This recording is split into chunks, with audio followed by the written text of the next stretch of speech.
This is such a predicament of Cirrus research. The latest issue of the briefing report is just out. The title, Weak Jobs Report Forces Rate Cuts, Heating Up Speculation. At the heart of this is the Friday jobs data was a real shocker to the investment community. The bottom line is that the outlook is much weaker than we suspected just a day before. In fact, the revisions from the prior months was maybe even the most dramatic component of that report. At the heart of this, though, is that what it does is it solidifies the consensus's belief that interest rates are about to be cut. What this does is it actually allows higher multiples to stay high or accelerate.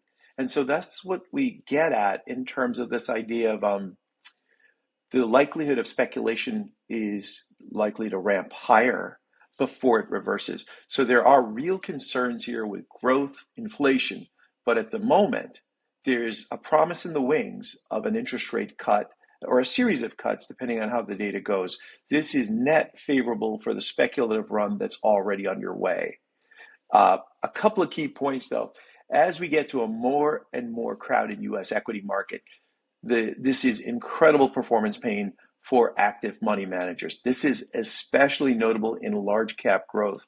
What you'll notice is that we've seen roughly over 10% or so underperformance in just 3-4 months of the aggressive growth blends. Even the quality growth blends have lagged quite a bit.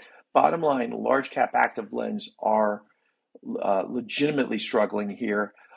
Smaller cap active results have been fair to medium. The heart of it is that fundamentals appear to be working, or at least stabilized, where valuation models are not completely inverting like they are in large caps.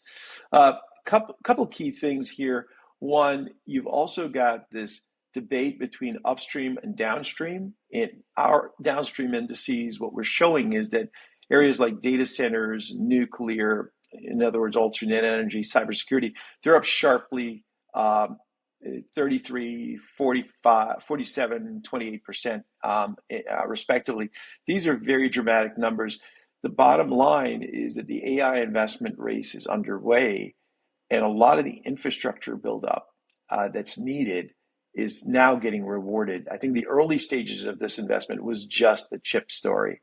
This has now changed remarkably. It's also changing the contours of leadership. Importantly, when we look and think of AI, this is also an infrastructure story. And as a result, I think what's been surprising is that industrials are up over 21% in the past year, outperforming the large cap index by about 4%. Importantly, year to date, industrials are outperforming by a percentage or two the technology sector. This is incredibly important when we think about the infrastructures, whether it's data centers or alternate energy. All of those components are effectively infrastructure industrial plays. So I think this explains a lot of why the market leadership is rotating as violently as I think as it appears.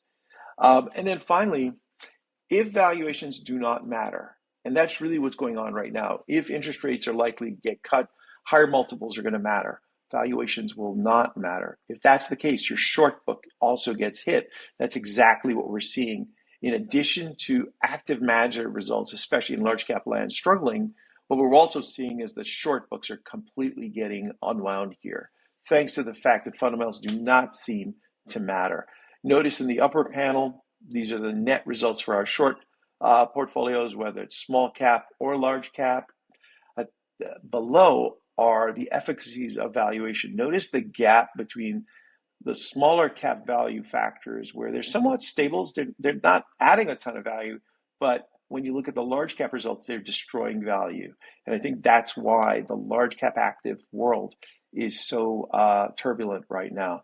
Take a look at the full report. And as always, happy to take your questions. Thank you.